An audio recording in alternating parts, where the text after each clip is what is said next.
Friends, welcome to my YouTube channel. ಭಾನುವಾರದ ಪ್ರೇಮ ಕಾವ್ಯ ಸಂಚಿಕೆ ಏನಾಗ್ತಾ ಇದೆ ಅಂತ ನೋಡ್ಕೊಂಬಂದ್ಬಿಡೋಣ. ಅದಕ್ಕಿಂತ ಮುಂಚೆ ನೀವು ಇನ್ನೂ ಈ ಚಾನಲ್ನ ಸಬ್ಸ್ಕ್ರೈಬ್ ಮಾಡದೆ ನೋಡ್ತಾ ಇದ್ದೀರಾ ಅಂತ ಹೇಳಿದ್ರೆ ಸಬ್ಸ್ಕ್ರೈಬ್ ಮಾಡ್ಕೊಂಡು ನೋಡೋದನ್ನು ಮರಿಬೇಡಿ. ಫ್ರೆಂಡ್ಸ್, ನೀವು ಸಬ್ಸ್ಕ್ರೈಬ್ ಮಾಡೋದ್ರಿಂದ ನಾನು ಹಾಕೋ ಪ್ರತಿಯೊಂದು ಎಪಿಸೋಡ್ ನೋಟಿಫಿಕೇಶನ್ ಕೂಡ ನಿಮಗೆ ಫಸ್ಟ್ ಬರುತ್ತೆ, ನೀವೇ ಫಸ್ಟ್ ವಾಚ್ ಮಾಡ್ಬೋದು. ಈ ಒಂದು ಎಪಿಸೋಡ್ನಲ್ಲಿ ಇಲ್ಲಿ ಮಹಾದೇವ ಮನೆಯಲ್ಲಿ ಕುಡ್ಕೊಂಬಂದಿರೋ ಥರ ಆ್ಯಕ್ಟ್ ಮಾಡಿಕೊಂಡು ನನಗೆ ಊಟ ಬೇಕು ಕಾವ್ಯ ಅಷ್ಟೇ ಅಂತ ಹೇಳ್ತಾನೆ. ಕಾವ್ಯ ಊಟ ತೊಗೊಂಬರೋದಕ್ಕೆ ಹೋಗ್ತಾಳೆ. ಅವಳು ಊಟ ತೊಗೊಂಬರಕ್ಕೆ ಹೋದಾಗ ಇವನು ಎಷ್ಟೊತ್ತು ಕಾವ್ಯ ಬಾರಮ್ಮಿ ಬೇಗ, ಎಷ್ಟು ಸ್ಲೋ ನಮ್ಮಿ ನೀನು, ಈಗಲೇ ಇಷ್ಟು ಸ್ಲೋ, ನೀನು ಸೈಂಟಿಸ್ಟ್ ಆಗಿ ನಿನ್ನ ರಾಕೆಟ್ ಇನ್ನೆಷ್ಟು ಸ್ಲೋ ಆಗೋಗುತ್ತೋ ಬಾರಮ್ಮಿ ಅಂತ ಇರ್ತಾನೆ. ಅವಳು ಇನ್ನೂ ಬಂದಿರಲ್ಲ. ಕಾವ್ಯ ಊಟ ತೊಗೊಂಡು ಬಾರಮ್ಮಿ, ಎಷ್ಟೊತ್ತು ಬೇಕಮ್ಮಿ ಅಂತ ಕಿರಿಸ್ತಾನೆ. ಆಗ ಕಾವ್ಯ ಊಟ ತೊಗೊಂಬಂದು ತೊಗೊಂಡು ತಿನ್ನು ಅಂತ ಹೇಳಿ ಕೊಡ್ತಾಳೆ. ಎಷ್ಟೊತ್ತಮ್ಮ ನೀನು ಊಟ ತೊಗೊಂಬರೋದು ಅಂತ ಇವನು ಹೇಳ್ತಾನೆ. ಆಗ ಅವಳು ಇವಾಗ ತಂದು ಕೊಟ್ಟಿದ್ದೀನಿ ತಾನೇ, ಬಾಯಿ ಮುಚ್ಕೊಂಡು ತಿನ್ನು ಅಂತ ಹೇಳ್ತಾಳೆ. ಅವ್ನು ತಿನ್ಬಿಟ್ಟು ಒಂದು ಬಾಯಿಗೆ ಹಾಕ್ಕೊಂಡು ಅಷ್ಟರಲ್ಲಿ ಅಲ್ಲಿಗೆ ಕಲ್ಯಾಣಿಯವ್ರನ್ನ ಮಹೇಶ್ವರಿ ಕರ್ಕೊಂಬರ್ತಾಳೆ. ನೋಡಕ್ಕ ನನ್ನ ಮುದ್ದು ಮಗ ಅಂತ ಇದ್ದಲ್ಲ, ನೋಡಿಲ್ಲಿ ಅಂತ ಹೇಳ್ತಾರೆ. ಆಗ ಅವನು ಒಂದು ತುತ್ತು ಬಾಯಿ ಅನ್ನ ಇಟ್ಕೊಂಡು, ಇದು ಒಂದು ಅನ್ನನ, ಇದು ಒಂದು ಊಟನ, ಏನೊಂದು ಚೂರು ಚೆನ್ನಾಗಿಲ್ಲ ನೀನು ಮಾಡಿರೋ ಅಡುಗೆ. ಫಸ್ಟು ಅಡುಗೆ ಮಾಡೋದನ್ನು ಕಲಿಯಮ್ಮಿ ನೀನು. ಹಿಂಗೆ ಅಡುಗೆ ಮಾಡೋದು ಯಾವಾಗಲೂ ಬುಕ್ ಇಟ್ಕೊಂಡು 3 ಹೊತ್ತು ಓದ್ತಾ ಇರ್ತೀಯಲ್ಲ, ಅದೆಲ್ಲ ಓದೋದು ಬಿಟ್ಟು ಅಡುಗೆ ಮಾಡೋದು ಕಲಿ ನೀಟಾಗಿ ಅಂತ ಹೇಳ್ತಾ ಇರ್ತಾರೆ. ಆಗ ಅವರಮ್ಮ ಇದ್ದವ್ರು ಮಹೇಶ್ವರಿ, ಏನಪ್ಪ ನೀನು ಕುಡ್ಕೊಂಬಂದಿದ್ಯೇನೋ ಮಹಾದೇವ, ನೀನು ನನ್ನ ಮೇಲೆ ಪ್ರಮಾಣ ಮಾಡಿದ್ದೆಲ್ಲ ಕುಡ್ಕೊಂಬರಲ್ಲ ಅಂತ ಹೇಳ್ತಾರೆ. ಆಗ ಮಹಾದೇವ, ಇಲ್ಲ ಅಮ್ಮ ನಾನು ಕುಡ್ಕೊಂಬಂದಿಲ್ಲ ಅಂತ ಹೇಳ್ತಾನೆ. ಆಗ ಅವರಮ್ಮ ಹೇಳ್ತಾ ಇದ್ದಾರೆ, ನೀನು ಕುಡ್ಕೊಂಬಂದಿದ್ಯಾ ಅಂತ ಹೇಳೋದಕ್ಕೆ ನಿನ್ನ ಶರ್ಟಲ್ಲಿರೋ ಸ್ಮೆಲ್ಲೇ ಗೊತ್ತಾಗ್ತಾ ಇದೆ ನನಗೆ, ಯಾಕಿಂತ ಕೆಲಸ ಮಾಡಿದೆ ಅಂತ ಕೇಳ್ತಾ ಇದ್ದಾರೆ. ಆವಾಗ ಅವನು ಹೇಳ್ತಾ ಇದ್ದಾನೆ, ಅಯ್ಯೋ ಅಮ್ಮ ನಾನು ಕುಡ್ಕೊಂಬಂದಿಲ್ಲ, ನನ್ನ ಶರ್ಟ್ ನಾನು ಬರಬೇಕಾದ್ರೆ ರೋಡಲ್ಲಿ ಹಂಗೆ ಬಾರ್ ಮುಂದೆ ಬಂದ, ಆ ಸ್ಮೆಲ್ಲೆಲ್ಲ ನನ್ನ ಬಟ್ಟೆಗೆ ಅಂಟ್ಕೊಂಡ್ಬಿಟ್ಟೈತೆ ಅಷ್ಟೇ ಅಂತ ಹೇಳ್ತಾಳೆ. ಆಗ ಅವರಮ್ಮ, ಸುಳ್ಳು ಹೇಳಬೇಡ ಮಾದೇವ, ಕುಡ್ದೋ ಯಾವಾಗಲೂ ಸುಳ್ಳೇ ಹೇಳೋದು, ನೀನು ಹೇಳ್ತಿರೋದೆಲ್ಲ ಸುಳ್ಳೇ, ಥೂ ಏನಪ್ಪ ಅಂತ ಅವಳು ಹೇಳ್ತಿರ್ತಾಳೆ. ಅಷ್ಟರಲ್ಲಿ ಪ್ರೇಮ ಬಂದು, ಮಹಾದೇವ ಅವರೇ ನೀವು ಕುಡ್ಕೊಂಬಂದಿದ್ದೀರಾ ಅಂತ ಹೇಳ್ತಾಳೆ. ಓ ಪ್ರೇಮ ಅವರೇ, ನಾನು ಕುಡ್ದಿರೋ ಸ್ಮೆಲ್ ನಿಮ್ಮ ರೂಮ್ ತನಕನೂ ಬಂದುಬಿಡ್ತಾರೆ, ನನ್ನ ಬಟ್ಟೆ ಗಂಟಿರೋ ಸ್ಮೆಲ್ಲು, ಇಲ್ಲ ನಾನು ಕುಡ್ದಿಲ್ಲ ಅಂತ ಹೇಳ್ತಿರ್ತಾರೆ. ಆಗ ಮಹೇಶ್ವರಿ ಕೋಪ ಬಂದು, ಇಲ್ಲಿ ಕುತ್ಕೊಂಬೇಡ ನೀನು, ಎದ್ದೋಗ್ತಾ ಇರೀಗ ಅಂತ ಹೇಳ್ತಾರೆ. ಅವನು ಊಟ ಅಲ್ಲೇ ಬಿಟ್ಬಿಟ್ಟು ರೂಮ್ಗೆ ಹೋಗ್ತಾನೆ ಮಲ್ಕೊಳ್ಳೋಕ್ಕೆ ಅಂತ ಹೇಳಿ. ಅಷ್ಟರಲ್ಲಿ ಮತ್ತಿಲ್ಲಿ ಪ್ರೇಮ ಆಚೆ ಬಂದು ಇನ್ನೂ ರಾಮು ಬಂದಿಲ್ವಲ್ಲ ಅಂತ ಕಾಯ್ಕೊಂಡು ಆಚೆ ಬರ್ತಾಳೆ. ಅಷ್ಟರಲ್ಲಿ ರಾಮು ಆಕ್ಸಿಡೆಂಟ್ ಮಾಡಿರೋಂಥ ಲೇಡಿನ ಮನೆಗೆ ಕರ್ಕೊಂಡು ಬರ್ತಾನೆ, ಕಾರಿಂದ ಇಳಿಸ್ತಾನೆ. ಅದೇ ಸಮಯಕ್ಕೆ ಮನೆಯವರೆಲ್ಲ ಆಚೆ ಬರ್ತಾರೆ. ಆಗ ರಾಮು ಹೇಳ್ತಾ ಇದ್ದಾನೆ, ಅದು ದೊಡ್ಡಮ್ಮ, ನಾನು ಬರಬೇಕಾದ್ರೆ ಒಂದು ಚಿಕ್ಕ ಆಕ್ಸಿಡೆಂಟ್ ಆಗೋಯಿತು, ನನಗೇನೂ ಆಗಿಲ್ಲ, ಇವ್ರು ಬರಬೇಕಾದ್ರೆ ಇವ್ರು ಆಶ್ರಮಕ್ಕೆ ಹೋಗ್ತಾ ಇದ್ರಂತೆ, ಇವ್ರಿಗೆ ಸಣ್ಣದಾಗಿ ನನ್ನ ಕಾರಿಗೆ ಟಚ್ ಆಗಿ ಸ್ವಲ್ಪ ಮೈನರ್ ಇಂಜುರಿ ಆಗಿಬಿಟ್ಟಿದೆ, ಅದಕ್ಕೆ ನಾನು ಇವ್ರಿಗೆ ಯಾರೂ ಇಲ್ವಂತೆ ನೋಡ್ಕೊಳ್ಳೋದಕ್ಕೆ ನಮ್ಮ ಮನೆಯಲ್ಲೇ ಕರ್ಕೊಂಬಂದಿದ್ದೀನಿ ದೊಡ್ಡಮ್ಮ, 1-2 ದಿನ ಇದ್ದೋದ್ರೆ ಏನು ತೊಂದರೆ ಇಲ್ಲ ಅಲ್ಲ ದೊಡ್ಡಮ್ಮ, ಅವ್ರು ಹುಷಾರಾಗೋ ತನಕ ಅಂತ ಕೇಳ್ತಾರೆ.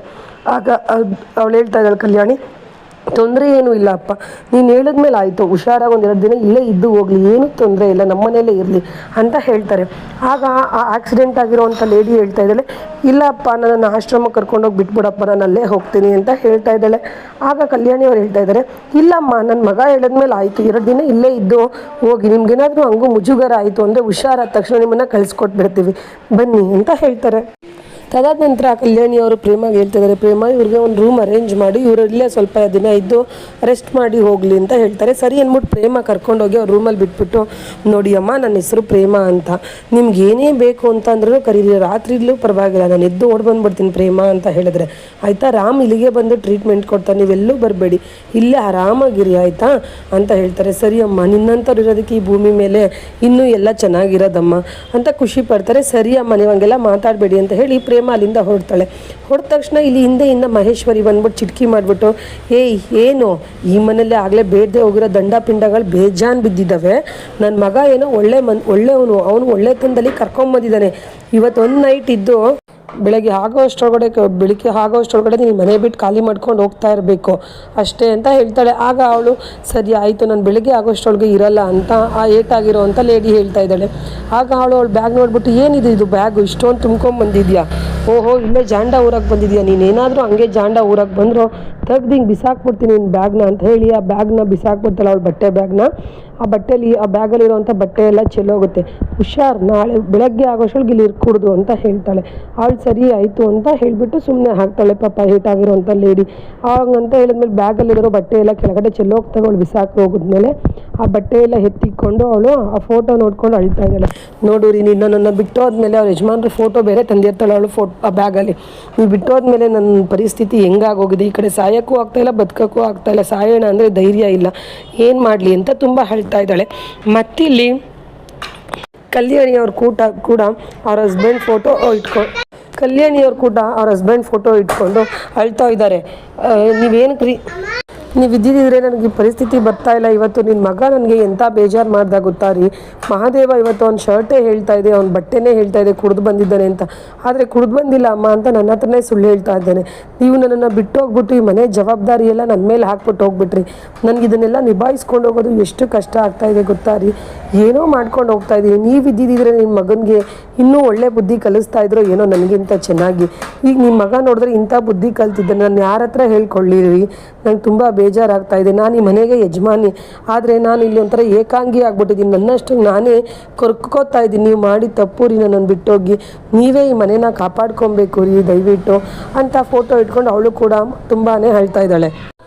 ಮತ್ತಿಲ್ಲಿ ಬೆಳಗ್ಗೆ ಆಗಿರುತ್ತೆ, ಮಹಾದೇವ ಎದ್ದೇಳ್ತಾನೆ. ಅಲ್ಲಿಗೆ ಕಾವ್ಯ ಬಂದ್ಬಿಟ್ಟು ಓಹೋ ಎದ್ರಾ, ಕುಡ್ದಿರೋದೆಲ್ಲ ಇವಾಗ ಕರಗ್ತಾ ನಿಮಗೆ ಅಂತ ಕೇಳ್ತಾಳೆ. ಆಗ ಮಹಾದೇವ ಅದೆಲ್ಲ ನಿನಗೆ ಬೇಡ ಕಣಮ್ಮಿ, ನೀನು ಮೊನ್ನೆ ಕುಡಿದು ಆಟ ನನಗೆ ಸಾಕು ಮಾಡಿದ್ದೆಲ್ಲ ಮರ್ತೋಯ್ತಾ, ನೀನೇ ಕುಡ್ಕೊಂಬರ್ತೀಯ, ಇನ್ನು ನನಗೆ ಬೇರೆ ಹೇಳಕ್ಕೆ ಬರ್ತೀಯ, ಅದೆಲ್ಲ ನಿನಗೆ ಬೇಕಾಗಿಲ್ಲ, ಹೋಗೋ ಲೋಟ ಕಾಪಿ ತೊಗೊಂಬ ಹೋಗಮ್ಮಿ ಅಂತ ಹೇಳ್ತಾನೆ. ಆಗ ಅವಳು ಮಹಾದೇವ ನೀನು ಆರ್ಡ್ರ್ ಮಾಡ್ತಿದ್ಯಾ ನನಗೆ ಅಂತ ಹೇಳ್ತಾಳೆ. ಆಗ ಆಡ್ರೆ ಇನ್ನೇನು ಅದಕ್ಕೂ ಕೈ ಕಾಲೆಲ್ಲ ಮುಗಿಬೇಕಾ ಕಾಫಿ ತರೋದಕ್ಕೂ, ಹೋಗಿ ತಗೊಂಬ ಹೋಗಮ್ಮಿ ಅಂತ ಹೇಳ್ತಾನೆ. ಅದನ್ನು ಕೇಳಿಸ್ಕೊಂಡಂಥ ಕಲ್ಯಾಣಿಯವರು ಏನಾಯಿತು ಅಂದ್ಬಿಟ್ಟು ಬರ್ತಾರೆ.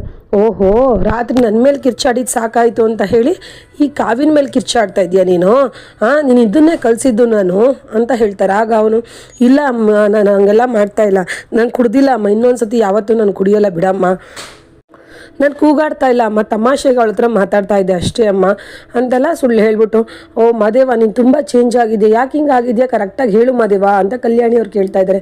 ಆಗ ಇಲ್ಲ ಅಮ್ಮ ನಾನು ಏನೂ ಚೇಂಜ್ ಆಗಿಲ್ಲ ಅಮ್ಮ, ನಾನು ನನ್ನ ಫ್ರೆಂಡ್ ಒಬ್ಬ ಫೋನ್ ಮಾಡ್ತಾವ್ನು ಶಾಮಿಲಲ್ಲಿ ಅರ್ಜೆಂಟ್ ಹೋಗಬೇಕು, ನಾನು ಬರ್ತೀನಮ್ಮ ಅಂತ ಹೇಳಿ ಅಲ್ಲಿಂದ ಎದ್ದು ಹೊರಟೋಗ್ಬಿಡ್ತಾರೆ. ಅದಾದ ನಂತರ ಕಾವ್ಯ ತುಂಬ ಬೇಜಾರು ಮಾಡ್ಕೊಂಡಿರ್ತಾಳೆ. ಆಗ ಕಲ್ಯಾಣಿಯವ್ರು ಸಮಾಧಾನ ಮಾಡ್ತಾಯಿದ್ದಾರೆ. ಅಳ್ಬೇಡ ಮಗಳೇ ನೀನು, ಮಹಾದೇವ ಹಿಂಗೆ ಮಾಡ್ದ ಅಂತ ಹೇಳಿ ಅಳ್ಬೇಡ, ಅವನು ಅಷ್ಟು ಕೆಟ್ಟವನಲ್ಲ, ಅವನು ಕುಡಿಯೋದು ನಿಲ್ಲಿಸ್ಬಿಟ್ಟಿದ್ದ, ಈಗ ಮತ್ತೆ ಕುಡ್ದಿದ್ದಾನೆ, ಏನಾಯಿತು ಎಂತು ಅಂತೆಲ್ಲ ನಾನು ವಿಚಾರಿಸ್ತೀನಮ್ಮ, ಆ ಥರ ಎಲ್ಲ ಅವ್ನು ಮಾತಾಡೋ ಮನುಷ್ಯ ಅಲ್ಲ, ಯಾಕೆ ಇವತ್ತು ಹಿಂಗೆ ಮಾತಾಡ್ತಾ ಇದ್ದಾನೆ ಅಂತ ನನಗೂ ಗೊತ್ತಿಲ್ಲ, ನಾನು ವಿಚಾರಿಸ್ತೀನಿ, ನೀನು ತಲೆ ಕೆಡಿಸ್ಕೊಬೇಡಮ್ಮ, ಆರಾಮಾಗಿರು ಅಂತ ಹೇಳ್ತಾರೆ. ಆಗ ಕಾವ್ಯ ಸರಿ ಅಮ್ಮ ಅಂತ ಹೇಳಿ ಸ್ವಲ್ಪ ಬೇಜಾರು ಮಾಡಿಕೊಂಡೇ ಇರ್ತಾಳೆ. ಇದಿಷ್ಟು ಇವತ್ತಿನ ಸಂಚಿಕೆ. ನಾಳಿನ ಪ್ರೋಮೋದಲ್ಲಿ ಆ ಏಟಾಗಿರೋ ಅಂಥ ಹೆಂಗಸು ರಾಮು ಹತ್ರ ಇಲ್ಲಪ್ಪ ನನ್ನನ್ನು ಬಿಟ್ಬಿಡಪ್ಪ, ನಾನು ಹುಷಾರಾಗಿದ್ದೀನಿ ಅಂತ ಹೇಳ್ತಾ ಇದ್ದಾರೆ.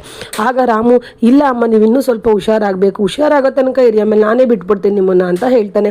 ಅದಾದ ನಂತರ ಪ್ರೇಮ ಕೂಡ ಹ್ಞೂ ಅಮ್ಮ ನೀವು ಇನ್ನೊಂದು ಸ್ವಲ್ಪ ಹುಷಾರಾದ ತಕ್ಷಣ ರಾಮುನೇ ನಿನ್ನ ಬಿಟ್ಕೊಡ್ತಾರೆ, ಹುಷಾರಾಗಿ ಅಮ್ಮ ಪ್ಲೀಸ್ ಅಂತ ಅವಳು ಹೇಳ್ತಾ ಇದ್ದಾಳೆ. ಮತ್ತಿಲ್ಲಿ ಮಹಾದೇವ ಕಾವ್ಯ ಅದು ಪ್ರಾಜೆಕ್ಟ್ ಎಲ್ಲ ತೊಗೊಂಡು ಗೀಚ್ತಾ ಇರ್ತಾನೆ. ಅದನ್ನು ನೋಡಿ ಕಾವ್ಯಾಗೆ ಕೋಪ ಬಂದು ಮಹಾದೇವ ಏನಕ್ಕೆ ನೀನು ಇದ್ರ ಮೇಲೆಲ್ಲ ಗೀಚ್ತಾ ಇದೆಯಾ, ಇದ್ರ ವ್ಯಾಲ್ಯೂ ಗೊತ್ತಾ ನಿನಗೆ, ಇದೆಲ್ಲ ನನ್ನ ಪ್ರಾಜೆಕ್ಟ್ ಕಣೋ ಅಂತ ಹೇಳ್ತಾಳೆ. ಆಗ ಮಹಾದೇವ ಅಯ್ಯೋ ನಿನ್ನ ಪ್ರಾಜೆಕ್ಟ್ ಆದರೆ ಏನು ಕಮ್ಮಿ, ನೀನು ಓದಿ ಮುಗ್ದಾಯ್ತೀನಿ, ಎಲ್ಲ ಇದು ಕಸಕ್ಕೆ ಹಾಕೋದೆ ಇನ್ಯಾಕೆ ಅಂತ ಮಾತಾಡ್ತಾನೆ. ಆಗ ಅವಳು ಕೋಪ ಬಂದು ಯಾರು ಹೇಳಿದ್ದು ಕಸಕ್ಕೆ ಹಾಕಬೇಕು ಅಂತ, ನಾನು ಓದೋದನ್ನು ನಿಲ್ಲಿಸಿರ್ಬೋದು ಆದರೆ ನಾನು ಅದನ್ನು ಸ್ಟಾಪೇ ಮಾಡಿಬಿಡ್ತೀನಿ ಅಂತಲ್ಲ, ನಾನು ಅದನ್ನು ಮತ್ತೆ ಕಂಟಿನ್ಯೂ ಮಾಡ್ತೀನಿ ನಾನು ಓದೋದನ್ನು ಕಣೋ ಅಂತ ಹೇಳ್ತಿದ್ದಾಳೆ. ಇದಿಷ್ಟು ಬಂದು ನಾಳಿನ ಸಂಚಿಕೆಯ ಪ್ರೋಮೋ ಫ್ರೆಂಡ್ಸ್. ಈ ಕೂಡಲೇ ಈ ಚಾನಲ್ನ ಸಬ್ಸ್ಕ್ರೈಬ್ ಮಾಡಿ ನಾಳಿನ ಎಪಿಸೋಡ್ಗಾಗಿ. Thank you for watching.